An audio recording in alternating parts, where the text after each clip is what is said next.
Hello friends, स्वागत है आप सभी का सीबीविकल आर्ट्स क्लास में। आज की इस वीडियो में समाजशास्त्र की कॉपी कैसे आप पूरा सॉल्व करेंगे, पूरा प्रोसेस आपको बताने वाला हूं एक मॉडल पेपर लेकर।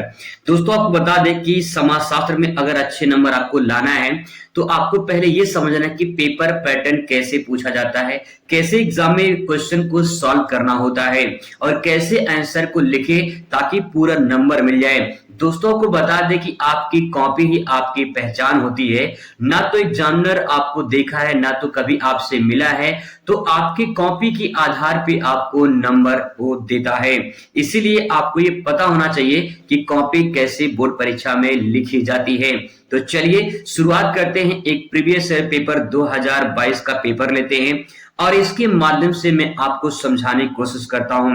सबसे पहले दोस्तों बात करते हैं यहाँ पे बहुविकल्पीय प्रश्न। जब आप अपने कॉपी को लिखेंगे तो सबसे पहले यहाँ पे लिखेंगे बहुविकल्पीय प्रश्न और इसके बाद जो है यहाँ पे डाल देंगे प्रश्नोत्तर नंबर 1 या उत्तर संख्या डाल सकते हैं या प्रश्नोत्तर नंबर 1 डालेंगे। जो भी प्रश्न रहेगा, जैसे मैं एग्जाम्पल के माध्यम से बता दूं, यहाँ मान लीजिए पहले का जो यहाँ पे तीसरा सही है तो आप यहाँ पे लिखेंगे तीसरे का आंसर भाषा में समानता और इस प्रकार से यहाँ पे टिक कर देंगे तो आपका पूरा आंसर कंप्लीट हो जाएगा। ठीक है। इसके बाद जब आप दूसरा क्वेश्चन लिखेंगे तो यहाँ पे ध्यान रखेंगे कम से कम एक लाइन की या 2 लाइन की गैप देनी है ताकि वो पूरा स्पष्ट साफ सुथरा दिखाई दे। आपकी कॉपी जितना साफ सुथरा रहेगा उतना ही एग्जामिनर का ध्यान आकर्षित करेगा। अगर ज्यादा आप काट पीट देंगे, है ना, ज्यादा आप काट पीट देंगे तो वो समझ लो कि दिमाग खराब कर देगा एग्जामिनर का और फिर आपको नंबर भी जो है वो कम दे देगा। तो इसीलिए आपको काट पीट नहीं करना है। ठीक है। जो भी वो साफ सुथरा लिखना है और अच्छी राइटिंग में लिखने की कोशिश करना है। अगर अच्छी राइटिंग नहीं बन रही है तो थोड़ा सा स्पष्ट साफ सुथरा लिखें ताकि जो है आपको पूरा नंबर मिल जाए। इसके बाद दोस्तों यहाँ पे दूसरा क्वेश्चन है। दूसरा क्वेश्चन है कि मतलब क्वेश्चन तो यहाँ पे आंसर मैंने यहाँ पे लिखा है, दूसरे का मान तीसरा सही है तो यहाँ पे इस प्रकार से आंसर लिख के उसको टिक कर देना है, आपका काम हो जाएगा। फिर इसके बाद अगला क्वेश्चन लिखना है तो गैप जरूर करना है, कम से कम एक लाइन की गैप तो होनी चाहिए और 2 से 3 लाइन की गैप हो जाए तो बहुत अच्छी बात है। ये देखिए पूरा प्रोसेस प्रकार से आप सॉल्व कर सकते हैं। ठीक है। ऐसे ही बहुविकल्पी क्वेश्चन आपको सॉल्व करना होगा और कुल मिला के यहाँ पे 10 क्वेश्चन आपसे पूछे जाएंगे। ठीक है। अब बात करते हैं इसके बाद यहाँ पे क्वेश्चन आपका आएगा अति लघुत्तरीय प्रश्न। अति लघुत्तरीय प्रश्न में दोस्तों यहाँ पे आपको पहले लिख देना है अति लघुत्तरीय प्रश्न और इसके बाद जो है यहाँ शुरू करना है प्रश्नोत्तर नंबर 1। उससे पहले एक महत्वपूर्ण पॉइंट आपको बता दें कि जैसे बहुत सारे लोग कहते हैं कि जो है पहले जो क्वेश्चन आए पहले वही करना चाहिए। मैं भी आपको यही कहता हूं कि पहले जो है वो करना चाहिए, लेकिन इसमें थोड़ी सी प्रॉब्लम है। जैसे मैं अगर आपको एक पॉइंट बता दूं, जैसे मान लीजिए क्वेश्चन नंबर, जैसे यहाँ पे मान लो 1 2 3 4 5 6 7 8 ऐसे लिखा मान लीजिए, तो आपको ये पढ़ने में आसानी होगी 1 2 3 4 5 6 7 8। ठीक है। आपको पढ़ने में आसानी होगी। लेकिन अगर इसकी जगह पे यहाँ पे अंक बदल दिया, जैसे मान लो 1 लिख दिया जाए यहाँ पे, फिर 2, फिर 5, फिर इसके बाद 6, फिर 7, फिर 3, फिर यहाँ पे 8, अगर ऐसे लिखा हो तो 1 2 5 6 7 8 3 8 ऐसे थोड़ा पढ़ने में दिक्कत हो रहा है। जब एग्जामिनर कॉपी चेक करते हैं, जब नंबर चढ़ाते हैं ना, तो नंबर चढ़ाने में वो सीरियल वाइज देखते हैं कि कौन सा आपने लिखा है। तो अगर आप क्रम वाइज लिखते हैं तो आप एग्जामिनर का दिमाग खराब नहीं कर रहे हैं। आपने उस एग्जामिनर को सही लाइन से लिख के दिया है ताकि वो अच्छे से नंबर को पर्चन कर पाए। ठीक है। यहाँ पे देखिए कॉपी इतनी फास्ट चेकिंग होती है कि अगर आप वो है अगर ऐसे लिख देंगे ना तो कभी कभी मिस्टेक हो जाती है क्योंकि कॉपी बहुत फास्ट चेक होती है, इतना कोई ध्यान से देखता नहीं कि आपने बीच में कौन से लिखा है फिर कौन से लिखा है। आप क्रम वाइज लिखेंगे तो नंबर पूरा क्रम वाइज चढ़ाता चला जाएगा एग्जामिनर। लेकिन अगर आप इस प्रकार से लिखें तो समस्या यही है कि कॉपी फास्ट चेकिंग होती है। दोस्तों इस बात को समझ लीजिए। अगर आप क्रम वाइज लिखते हैं तो आपको फायदा जरूर मिलेगा, लेकिन अगर आप ऐसे लिखते हैं तो दिक्कत आपको थोड़ा हो सकती है। हो सकता है कि आपका कोई बीच में नंबर छूट जाए और एग्जामिनर नंबर ना चढ़ाए, या कहीं कि उसको समस्या हो जाए कि भाई कैसे आगे पीछे कर दिया है, समझ में नहीं आ रहा है, तो दिक्कत हो सकती है वहां पे। इसीलिए रिस्क लेने से अच्छा है कि आप जो है क्रम वाइज लिखिए तो ज्यादा बेहतर होगा। आई होप कि आपको बस समझ में आ गया होगा। अब देखिए क्वेश्चन नंबर यहाँ पे जैसे अति लघुत्तरीय है, प्रश्न उत्तर नंबर 11 है।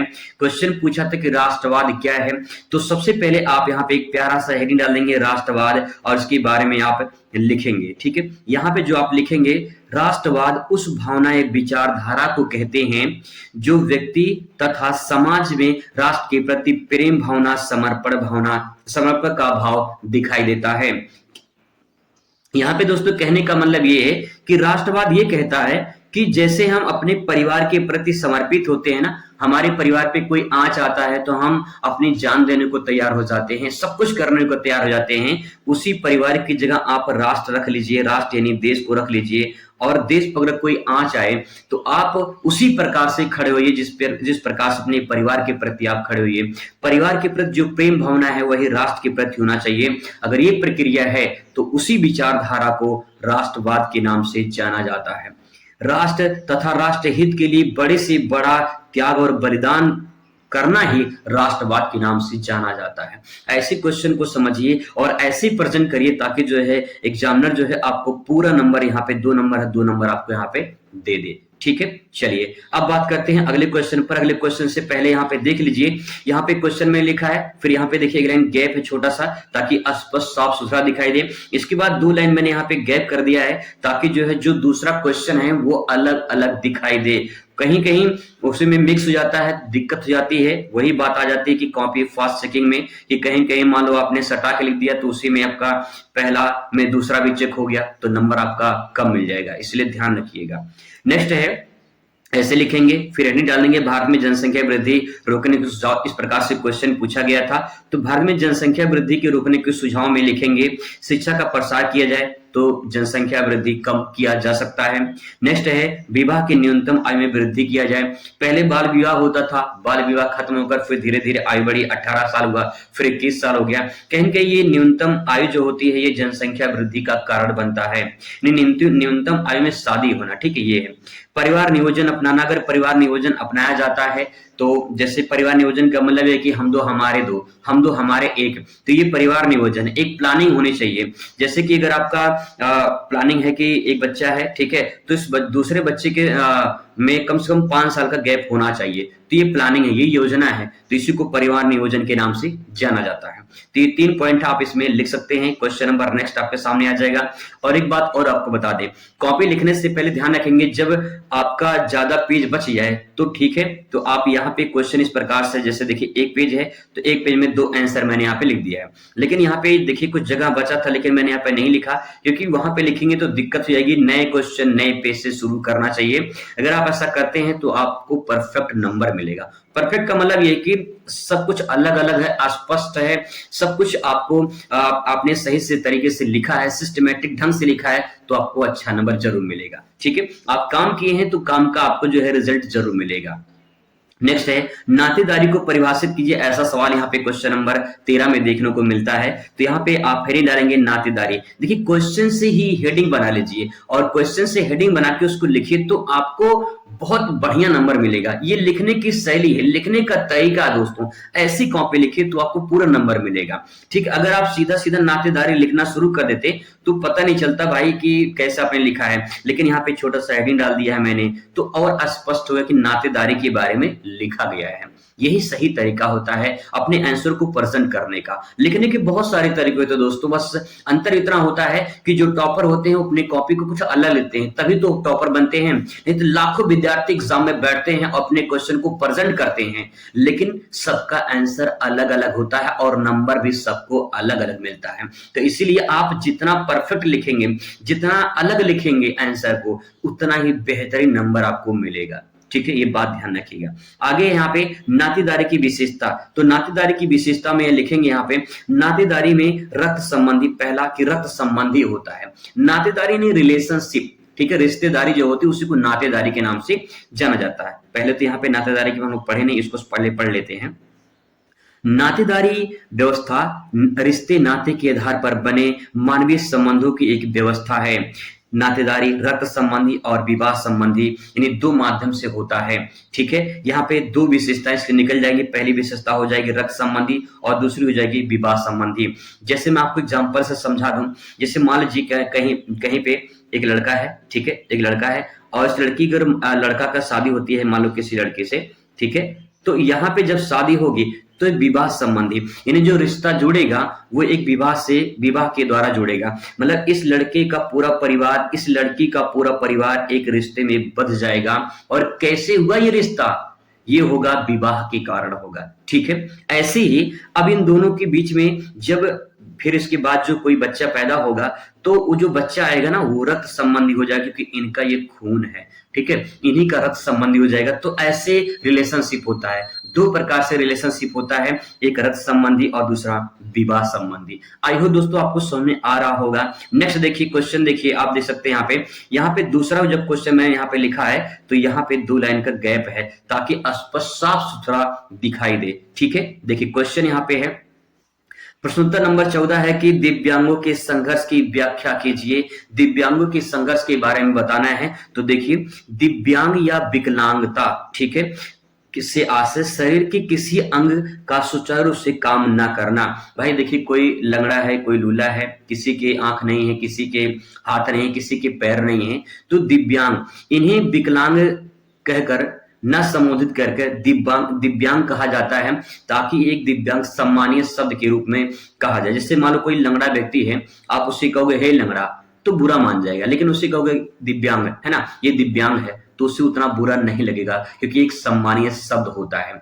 हर चीज का एक शब्द होता है। बहुत सारे से लोग होते हैं, ऐसी वाणी बोलिए कि मन का आपा खोए, मतलब ऐसा वाणी आपको बोलना है कि किसी को बुरा न लगे। तो वही चीज है, अगर किसी को लंगड़ा, किसी को अनरा, किसी को जो है आप कुछ भी बोलते हैं उल्टा सीधा, तो उसको बुरा लगेगा। इसीलिए दिव्यांग यहाँ पे जो शब्द है वो विकलांग के लिए इस्तेमाल किया जाता है, ताकि उनको जो सम्मानीय शब्द है वो लगे और बुरा ना लगे। ठीक है, अब देखिए क्रू एंड क्रू के अनुसार, क्रू एंड क्रू जो है एक यहाँ पे शिक्षा शास्त्री हैं, इन्होंने जो है कहा है कि ऐसे व्यक्ति जिसमें ऐसा शारीरिक दोष होता है जो किसी भी रूप में साधारण क्रियाओं को भाग नहीं ले सकता है, ऐसे व्यक्ति को विकलांग या दिव्यांग कहा जाता है। बहुत ही सिंपल परिभाषा क्रू एंड क्रू ने कहा है कि ऐसा व्यक्ति है जो किसी का या तो हाथ नहीं है, इन्हें शारीरिक दोष में कोई भी प्रॉब्लम हो, किसी का हाथ नहीं, किसी का पैर नहीं है, तो जो शारीरिक दोष है वो किसी भी ऐसे एक्टिविटीज में भाग नहीं ले पाता है, और ऐसे व्यक्ति को विकलांग या दिव्यांग के नाम से जाना जाता है। ठीक है, आई होप आपको समझ में आया होगा दोस्तों। नेक्स्ट बात करते हैं, फिर मैंने नए क्वेश्चन नए पेज से लिखा है, जितना एक पेज में आ जाए उतना ही लिखना है, और कोशिश करिएगा आप एग्जाम में जो आपके अति लघु प्रश्न है ना, अति लघु प्रश्न आप एक पेज में 2 ही क्वेश्चन करें तो ज्यादा बेहतर होगा, आपको साफ सुथरा लगेगा, अच्छा लगेगा और पूरा नंबर मिलेगा। ठीक है भैया, चलिए क्वेश्चन नंबर 15 देखते हैं। क्वेश्चन 15 कह रहा है कि सांस्कृतिक विविधता क्या है। हेडिंग डाल देंगे, क्वेश्चन से ही मैंने हेडिंग बना लिया है और इसके बाद यहाँ पे लिखने की कोशिश कर रहे हैं। देखिए, सांस्कृतिक विविधता से आशय उस स्थिति से है जब किसी देश या क्षेत्र में एक ही समय में अनेक सांस्कृतिक विशेषताएं पाई जाती हैं। देखिए, विविधता का मतलब क्या होता है? विविधता का मतलब भिन्नता। जैसे मैं आपको एग्जांपल के माध्यम से समझाने की कोशिश करूं, मान लीजिए एक तालाब है, ठीक है, अगर मैं आपसे पूछूं क्या एक तालाब में एक ही प्रकार की मछली पाई जाती है, तो आपका जवाब होगा नहीं, वहां पे कई प्रकार की मछलियां पाई जाती हैं। इसका मतलब दोस्तों ये है कि इस तालाब में जो विभिन्न प्रकार की मछलियां हैं उन्हीं को मछलियों की विविधता कह सकते हैं।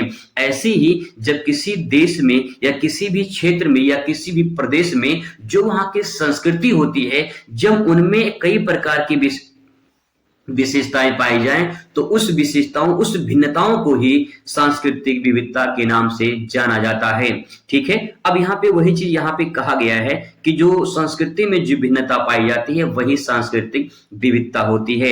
इस प्रकार को, इस बात को आप ऐसे भी समझ सकते हो कि सांस्कृतिक विविधता यहाँ पे लिखा गया है, सांस्कृतिक विविधता वाले समाज या देश में रहन सहन, खान पान, धर्म, भाषा एवं उनकी भौगोलिक जो विचारधाराएं होती हैं उनमें भिन्नता पाई जाती है। इसको हम सांस्कृतिक विविधता के नाम से जानते हैं। बहुत ही आसान शब्दों में दोस्तों मैंने आंसर को प्रेजेंट किया है, और मैं कसम से खा के कह रहा हूं भैया, माई कलाल कोई इस आंसर को काट नहीं सकता है। ये बात ध्यान रखिएगा, किताब में ऐसा आंसर आपको मिलेगा नहीं, आप ढूंढ लीजिए किसी भी किताब में। कुछ कंटेंट मैंने लेकर अपने शब्दों में बयां किया है, क्योंकि 8 साल का अनुभव है पढ़ाने का, तो आपको मैं अपनी भाषा में कन्वर्ट करके दे रहा हूं ताकि आप उस बात को समझ पाएं और अच्छे से प्रजन कर पाए। बहुत लोग रटवा देते हैं किताबी भाषा लिख के, लेकिन रटवाने की कोशिश मैं नहीं करता हूं, समझाने की कोशिश करता हूं। अगर आप समझ जाएंगे ना कि सांस्कृतिक विविधता क्या है, तो अपने शब्दों में बयां कर ले जाएंगे और जो लिखेंगे उसको पूरा नंबर मिलेगा। ऐसा आप समझ पा रहे हैं कि जो यहाँ पे कंटेंट लिखा है मैंने उसमें दम है, और अगर आप ऐसा लिखेंगे तो पूरा नंबर जरूर मिलेगा। चलिए बात करते हैं अगले क्वेश्चन पर, क्षेत्रवाद क्या है। क्षेत्रवाद से हम समझने की कोशिश करते हैं कि क्षेत्रवाद क्या है। क्वेश्चन पूछा था क्षेत्रवाद क्या है, और मैंने हेडिंग बना लिया वहां से क्षेत्रवाद, और इसके बारे में लिखेंगे। क्षेत्रवाद की विचारधारा संपूर्ण राष्ट्र की तुलना में अपने ही क्षेत्र को सर्वश्रेष्ठ मानने एवं सभी क्षेत्रों से प्राथमिकता देने की पक्षपात पूर्ण भावना है। बहुत ही सिंपल सेंटेंस में समझने की कोशिश करेंगे दोस्तों। मान लीजिए कोई एक क्षेत्र ए है और कोई एक क्षेत्र बी है, कोई एक क्षेत्र सी है, ठीक है। अब यहाँ पे देखिए प्रतिस्पर्धा होगी, कंपटीशन होगी। मान लीजिए ए वाला कह रहा है कि हमारा जो क्षेत्र है वो सर्वश्रेष्ठ है, हमारे क्षेत्र के लोग अच्छे हैं, हमारे क्षेत्र को लोग खेल में अच्छे हैं, नौकरी में अच्छे हैं, पढ़ने में अच्छे हैं, लेकिन बी वाले सी वाले कमजोर हैं। तो जब कोई क्षेत्र के लोग अपने क्षेत्र को सर्वश्रेष्ठ समझने लगे, उसकी ही वाहवाही करने लगे, तो समझ जाइएगा यहाँ पे क्षेत्रवाद की भावना है। अगर मान लीजिए कि कोई महाराष्ट्र का रहने वाला है और कोई यूपी का रहने वाला है, कोई बिहार का रहने वाला है, और महाराष्ट्र के लोग कहें कि यूपी बिहार के लोग अच्छे नहीं होते हैं, पढ़े लिखे नहीं होते हैं, अनपढ़ होते हैं, ये होते वो होते हैं, अगर ऐसा कहते हैं तो समझे कि वहां पे क्षेत्रवाद की भावना है। और यही क्षेत्रवाद की भावना ही यहाँ पे जो मैंने लिखा है उसी को क्षेत्रवाद के नाम से जाना जाता है। ठीक है, देख लीजिए कितने सिंपल शब्दों में मैंने आपको बताने की कोशिश किया है। क्षेत्रवाद में भाषा भी होता है, धर्म भी होता है, जाति भी होता है, आर्थिक विकास होता है, आदि के आधार पे लोग अपने क्षेत्र को सर्वश्रेष्ठ समझते हैं। बहुत सारे लोग होते हैं कहते हैं कि हमारे क्षेत्र की भाषा, जैसे मान लीजिए मराठी, हमारा भाषा मराठी है तो हम सर्वश्रेष्ठ हैं। कोई तमिल का है, कहेगा भाई मेरा तमिल अच्छा है, मेरा तेलुगु अच्छा है, मेरा पंजाबी अच्छा है, तो कोई भोजपुरी अच्छा मानता है। तो कहने का मतलब ये है कि अगर कोई अपनी भाषा के आधार पे अपने क्षेत्र को सर्वश्रेष्ठ समझता है तो यहाँ पे क्षेत्रवाद की भावना होती है। अगर कोई अपने धर्म को लेकर चलता है कि मेरा धर्म सर्वश्रेष्ठ है, संविधान की नजर में कोई भी धर्म सर्वश्रेष्ठ नहीं है, संविधान की नजर में सारे धर्म बराबर होते हैं। अब दोस्तों यहाँ पे अगर कोई कहता है कि मेरा धर्म सर्वश्रेष्ठ है, दूसरे का धर्म सर्वश्रेष्ठ नहीं है, तो यहाँ पे क्षेत्रवाद की भावना होती है, धर्मवाद की भावना होती है। यही दोस्तों बात आप समझने की कोशिश करेगा, और इसी से आपका क्षेत्रवाद अच्छे से समझ पाएंगे आप लोग। ठीक है, नेक्स्ट क्वेश्चन आपके सामने आ चुका है, फिर से नया क्वेश्चन नए चैप्टर से, और यहाँ पे क्वेश्चन पूछा है कि प्रेक्षण पद्धति क्या होती है। प्रेक्षण पद्धति मैंने हेडिंग लिख दिया यहाँ पे, और इसके बारे में लिखना है आपको क्या, आइए समझने की कोशिश करते हैं। प्रेक्षण एक ऐसी पद्धति है, प्रेक्षण विधि एक ऐसी पद्धति है जिसमें पारस्परिक संबंधों को जानने के लिए स्वाभाविक रूप से घटित होने वाली घटनाओं का सूक्ष्म निरीक्षण है। बहुत सिंपल बात यह है कि मान लीजिए आप जिस क्लास में बैठे हैं, जिस क्लास में आप पढ़ते हैं, अगर वहां पे कोई क्लास में घटना घट जाए और आपके टीचर आए और आपसे पूछें कि बताओ ये घटना कैसे घटी है, ये किसने गलती की है, तो आप वहां पे आप बताओगे। अगर नहीं बताओगे तो पूरा क्लास को दंड दे सकते हैं। यहाँ पे जो प्रेक्षण हो रहा है, मतलब कि निरीक्षण हो रहा है, एक जांच हो रही है कि गलती किसने की है और उस गलती का सजा किसे मिलेगी। तो निरीक्षण हो रहा है, ये प्रेक्षण है। मतलब छोटी सी बात को यहाँ पे एक ऐसे सेंटेंस में कन्वर्ट किया गया है जिसे आप आसानी से समझ पाए। मतलब कि कोई भी ऐसी घटना हो जिसमें सूक्ष्म निरीक्षण किया जाए, मतलब जांच किया जाए, भाई ये कैसी हुई गलती, किस प्रकार से गलती हुई है, इस बात को समझना, और इसी प्रक्रिया को प्रेक्षण विधि के नाम से जाना जाता है। ठीक है, इसके बाद तो यहाँ पे इस बात को लिख सकते हैं कि प्रेक्षण विधि, प्रेक्षण पद्धति से मानवीय इंद्रियों का पूर्ण उपयोग करना, प्रत्यक्ष अध्ययन करना, सामूहिक व्यवहार का अध्ययन करना, ये सब पूरी प्रक्रिया शामिल होती है। मतलब ये जैसे चोर है, चोरी किया है तो उसकी निगाहों को देखा जाता है, कहीं वो अगर एक साथ देख रहा है, नजरें मिलाकर देख रहा है, तो इसका मतलब वो चोर थोड़ा सा हो सकता है भाई चोर ना हो। लेकिन यहाँ पे प्रत्यक्ष अध्ययन मतलब कि सामने बैठा कर उससे पूछा जाए कि भाई तुमने चोरी किया है, तो कभी चोर ये नहीं कहेगा मैंने चोरी किया है, वो तो जांच करना पड़ता है। सामूहिक व्यवहार, उसका व्यवहार बताता है कि वो इंसान कैसा है, लेकिन जब परीक्षण यानी निरीक्षण किया जाएगा तब पता चलेगा कि इंसान का व्यवहार कैसा होता है। तो दोस्तों इस बात को समझ चुके होंगे कि कैसे आपको आंसर को लिखना है और कैसे आंसर को प्रेजेंट करना है। मैंने 2 क्वेश्चन एक ही पेज में लिखा है, मतलब कहीं भी 3 क्वेश्चन मैंने नहीं लिखा है, और आप ऐसे ही करिएगा तो आपको पूरा नंबर मिलेगा। क्वेश्चन नंबर 18 देखिए, सामाजिक परिवर्तन क्या होता है, ये क्वेश्चन पूछा है। आंसर देखिए, सामाजिक परिवर्तन हेडिंग डालेंगे, लिखेंगे सामाजिक परिवर्तन एक लगातार चलने वाली प्रक्रिया है, इसमें समाज में बदलाव होते रहते हैं। देखिए परिवर्तन का मतलब क्या होता है, परिवर्तन का मतलब दोस्तों बदलाव ही होता है, और बदलाव कहाँ हो रहा है, समाज में हो रहा है, और समाज में निरंतर परिवर्तन होते रहते हैं। अगर आज से 10 साल पहले की बात किया जाए तो 10 साल पहले उतना सोशल मीडिया का जमाना नहीं था, उतना ज्यादा ऑनलाइन पढ़ने का जमाना नहीं था अगर 10 साल पहले की बात किया जाए। लेकिन आज के डेट में हर कोई इंसान ऑनलाइन पढ़ना चाहता है। सोशल मीडिया में बहुत सारे ऐसे सोशल मीडिया में लोग बिजी हैं। कहने का मतलब ये है कि समाज में कुछ परिवर्तन हो रहे हैं, समाज में बदलाव हो रहा है। आज की डेट में लोगों के पास टाइम नहीं है, और टाइम है तो सोशल मीडिया पे, और सोशल मीडिया पे लोग अपना टाइम बिताते हैं। वहीं पे लोग हाय हेलो दोस्तों से मिलते हैं, और फेस टू फेस मिलने का टाइम किसी के पास नहीं है। तो क्या समाज बदल नहीं रहा है, क्या समाज में परिवर्तन नहीं हो रहा है? 100% दोस्तों परिवर्तन हो रहा है, और ये लगातार चलने वाली प्रक्रिया है। आने वाले 10 सालों में न जाने और क्या परिवर्तन हो जाएगा। जैसे एआई आ रहा है, चैट जीपीटी आ रहा है, इन सबके आने से समाज में और क्या जाने परिवर्तन होगा, ये आने वाला वक्त बताएगा। इसका मतलब ये है कि समाज में लगातार परिवर्तन होता है। ये बात 100% सत्य है। देखिए आगे परिभाषा छोटी सी लिख देंगे यहाँ पे कि मैकाइवर और जो है पेज ने कहा है, मैकाइवर और पेज ने कहा है कि समाज शास्त्रियों के रूप में हमारा प्रत्यक्ष संबंध सामाजिक संबंधों से है। केवल इन्हीं में होने वाले परिवर्तनों को सामाजिक परिवर्तन कहा जाता है। कुछ समाजशास्त्री मानते हैं ऐसा है कि जो समाज में परिवर्तन होते हैं वही सामाजिक परिवर्तन के नाम से जाने जाते हैं। और इनका अध्ययन मतलब जो समाजशास्त्री वो यही कहना चाहते हैं कि जो समाज में संबंध होते हैं, जो रिलेशन बनते हैं समाज में, उन समाज में जो परिवर्तन होते हैं, जो बदलाव होते हैं, उसी को सामाजिक परिवर्तन के नाम से जाना जाता है। ठीक है, आई होप आपको समझ में आ रहा होगा दोस्तों। क्वेश्चन नंबर 19 आपके सामने है। 19 कह रहा है कि उदारीकरण क्या होता है।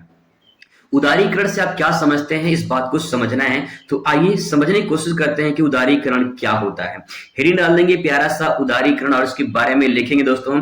उदारीकरण का अर्थ है अर्थव्यवस्था पर शासन या सरकार कह सकते हैं, इसके नियंत्रण में कमी या समाप्त करने से है। मैं आपको एग्जांपल से और समझाने की कोशिश करूं तो आप समझ जाइए। जैसे मान लीजिए आप किसी दुकान पर गए हैं, दुकान पे आपने कोई 1000 का कपड़ा खरीदा है। दुकानदार ने कहा कि भाई 1000 का कपड़ा है ये, आपने कहा भाई कुछ कम कर दो। दुकानदार ने कहा ठीक है भाई चलो 200 रुपया कम कर देते हैं। आपको कपड़ा वो 800 रुपये में मिल गया। ठीक है, तो 200 रुपये जो कम हुए हैं ना, ये 200 रुपया जो कम हुआ है, जो छूट मिला है, इसी प्रक्रिया को उदारीकरण कहा जाता है। उदारीकरण का मतलब छूट होना, यानी जो भी पैसा ज्यादा लग रहा है वो कम कर दिया जाए सरकार की तरफ से। जो टैक्स लगते हैं वो टैक्स में कमी कर दिया जाए या उससे समाप्त कर दिया जाए। तो ये प्रक्रिया जो है, वैसे टैक्स तो समाप्त नहीं किया जा सकता, क्योंकि अगर समाप्त कर दिया जाएगा तो देश की अर्थव्यवस्था पर प्रभाव पड़ेगा, तो उसे कम किया जा सकता है। जब कम हो जाएगा तो उसी प्रक्रिया को, उसी कमी को ही उदारीकरण के नाम से जाना जाता है। उदारीकरण लिखा हुआ है ना, उदार मतलब एक तरह से छूट या कमी कर देना या दया कर देना। मान लो भाई कोई बात हो गई तो उसको दया कर देना, कम कर देना या छूट देना, वो उदारीकरण के नाम से जाना जाता है। इस बात को आप ऐसे भी लिख सकते हैं, इस अवधारणा की मौलिक मान्यता है कि बाजार के क्षेत्र में सरकार का हस्तक्षेप से अर्थव्यवस्था की अंतरराष्ट्रीय स्तर पर प्रतियोगिता की क्षमता भी घटती है, और सरकारी नियंत्रणों के कारण संसाधनों में भी अनुकूलतम उपयोग नहीं हो पाता है। कहने का मतलब ये है कि अगर उदारीकरण बहुत ज्यादा हो जाएगा, मतलब कि टैक्स बहुत ज्यादा हो जाएगा, तो बहुत दिक्कत होती है, बहुत समस्याएं हो जाएंगी। सामान बढ़ता चला जाएगा, मतलब सामान नहीं, सामान की कीमत बढ़ती चली जाएगी, और गरीब आदमी उस चीज को परचेस नहीं कर पाएगा, खरीद नहीं पाएगा, तो बहुत समस्याएं आगे आ सकती हैं। तो इस प्रकार से आप इस आंसर को समझ सकते हैं। क्वेश्चन नंबर नेक्स्ट आपके सामने है, दलित वर्ग की प्रमुख समस्याएं क्या है। अब दलित वर्ग क्या है, इनको समझने की कोशिश करिए, फिर उनकी समस्याएं क्या है ये समझिए। दलित वर्ग वो होते हैं जो, अगर मैं सिंपल भाषा में कहूं तो जैसे SC ST के लोग होते हैं ना, वो दलित वर्ग के अंतर्गत आते हैं। और यहाँ पे देखिए छुआछूत की समस्या सबसे बड़ी समस्या मानी जाती है। हालांकि छुआछूत तो पूरी तरह से अब खत्म हो चुका है, और हमारे संविधान में धारा 17 यानी आर्टिकल अनुच्छेद 17 के तहत छुआछूत को समाप्त कर दिया गया है। अगर कोई छुआछूत करता है यानी भेदभाव करता है आपके साथ में, तो समझ जाइए कि उसके खिलाफ कंप्लेन भी हो सकती है, और कंप्लेन कर देते हैं आप तो आप समझ जाइए कि उसके साथ में जेल भी हो सकती है, उसको सजा भी हो सकती है अगर कोई ऐसा करता है तो। नेक्स्ट है आर्थिक समस्या। आर्थिक समस्या में बहुत सारी समस्याएं ये हैं कि बहुत सारे कुछ काम होते हैं जो लिमिट में होते हैं, उनको ऐसा काम नहीं मिल पाता है जो सभी वर्ग के लोग करते हैं, तो ये आर्थिक समस्या के अंतर्गत आता है, जिसके कारण वो गरीबी की श्रेणी में चले जाते हैं। नेक्स्ट है राजनीतिक समस्या। राजनीतिक समस्या में बहुत सारे ऐसे लोग हैं जहां पे उच्च वर्ग के लोग रहते हैं, वहां पे ज्यादा सरकार ध्यान देती है, वहां पे शासन प्रणाली ध्यान देता है, लेकिन जहां पे निम्न वर्ग के लोग होते हैं वहां पे शासन प्रणाली कम ध्यान देता है। अगर बात करूं मैं एक एग्जाम्पल के माध्यम से, तो पूरे भारत का महाराष्ट्र में एक जो है बस्ती है जिसे मलिन बस्ती कहा जाता है, इसका नाम है धारावी। ठीक है, धारावी जो है ये महाराष्ट्र में भारत का नहीं बल्कि एशिया का सबसे बड़ा मलिन बस्ती के नाम से जाना जाता है, और यहाँ पे लोग ध्यान बहुत कम दे पाते हैं, जिससे पूरी बस्ती एक गंदी बस्ती में कन्वर्ट हो गई है, और बहुत बड़े एरिया में महाराष्ट्र में धारावी बस्ती मानी जाती है। तो ये भी समस्या है। सामाजिक समस्या। सामाजिक समस्या का मतलब है कि समाज में बहुत सारे ऐसे समस्याएं हैं, बहुत सारी कुरीतियां हैं, बुराइयां हैं, जिनसे उनके साथ दुर्व्यवहार होता है। तो अब तो कम हो गया है, लेकिन फिर भी ये सामाजिक समस्या है, तो आप इसे ऐसे प्रेजेंट कर सकते हैं। ठीक है, इसके बाद दोस्तों क्वेश्चन नंबर आएगा यहाँ पे लघु उत्तर। ये अभी तो मैंने सिर्फ आपको अति बताया है। यहाँ पे दोस्तों क्वेश्चन है, संरचनात्मक परिवर्तन से क्या आशय है। अगर ये प्रश्न आपके पेपर में आएगा तो इसे कैसे आप लिखेंगे। सबसे पहले इस शब्द को मतलब समझने की कोशिश करते हैं। संरचनात्मक परिवर्तन का मतलब क्या होता है, तो देखिए सामाजिक संरचना यहाँ पे अर्थात सामाजिक ढांचे में होने वाले मूलभूत परिवर्तन को संरचनात्मक परिवर्तन के रूप में जाना जाता है। यानी सामाजिक संरचना हम कह सकते हैं जो सामाजिक ढांचे हैं, जैसे कि मूलभूत जो परिवर्तन होते हैं, जैसे रहन सहन, खान पीन, ये सब जो ये सारी प्रक्रियाएं जो है जिसमें बदलाव होते हैं। जैसे अगर मैं बात कहूं, जो हमारा समाज पहले था, क्या आज आपको समाज दिखाई देता है? आपका जवाब होगा कि कुछ न कुछ परिवर्तन जरूर देखने को मिलता है। तो समाज में जो परिवर्तन है, जो बदलाव है, उसी को संरचनात्मक परिवर्तन के नाम से जाना जाता है। जैसे अगर बात करें जाति व्यवस्था, संयुक्त परिवार, सामाजिक कुरीतियां याद परिवर्तन में देखने को मिलते हैं। जैसे जाति व्यवस्था की बात करें तो पहले छुआछूत बहुत ज्यादा हुआ करता था, लेकिन आज के डेट में थोड़ा सा कम हुआ है, बहुत कम हुआ है। वही बात करें संयुक्त परिवार की, तो अब आज के डेट में एकल परिवार ज्यादा महत्व रखता है, और सब लोग अपना ही एक अपना परिवार अलग रहना चाहता है। संयुक्त परिवार आपको कम देखने को मिलेगा, खासकर नगरों में, यानी शहरों में कम देखने को मिलता है। ग्रामीण में अभी भी थोड़ा देखने को मिलेगा, लेकिन जो है शहरों में आपको एकल परिवार ही देखने को मिलता है। इसके बाद तो सामाजिक कुरीतियां। सामाजिक कुरीतियां मतलब बहुत सारे सामाजिक बुराइयां थी समाज में, वो परिवर्तन हुए हैं, बदलाव हुए हैं। तो ये जो परिवर्तन है, जो बदलाव है, इसी परिवर्तन या बदलाव को संरचनात्मक परिवर्तन के नाम से जाना जाता है। तो आई होप आपको समझ में आया होगा। बात करते हैं अगले क्वेश्चन पर।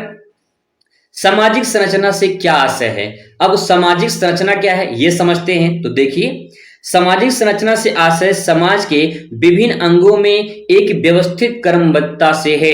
इस प्रकार समाज का व्यवस्थित ढांचा ही सामाजिक संरचना कहलाता है। अब देखिए सेंटेंस लिखा है सामाजिक संरचना। संरचना का मतलब स्ट्रक्चर यानी बनावट कैसा होना चाहिए। किसका बनावट? समाज का बनावट। समाज का बनावट का मतलब ये है कि व्यवस्थित क्रमबद्ध, मतलब समाज एक क्रमबद्ध होना चाहिए, व्यवस्थित होना चाहिए, कोई भी ऐसा कुरीतियां ना हो जिससे समाज को प्रभावित करता हो। तो ये सारी जो व्यवस्थाएं हैं, ये क्रमबद्ध व्यवस्था ही आपका सामाजिक संरचना कहलाता है। ठीक है, आई होप आपको ये भी क्लियर हुआ होगा। अगला प्रश्न दोस्तों आपके सामने यहाँ पे सामाजिक संरचना के प्रमुख तत्व क्या हैं। तो आइए इस आंसर को समझने की कोशिश करते हैं। सामाजिक संरचना का प्रमुख तत्व का मतलब क्या है।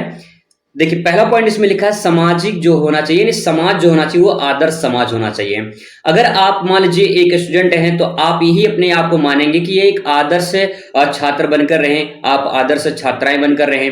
कहने का मतलब ये है कि आप कोई गलत काम ना करें, ऐसा आपके परिवार भी चाहते हैं, ऐसा आपके शिक्षक भी चाहते हैं, और हो सकता है कि ऐसा आप भी चाहते हो कि गलत काम आपसे ना हो।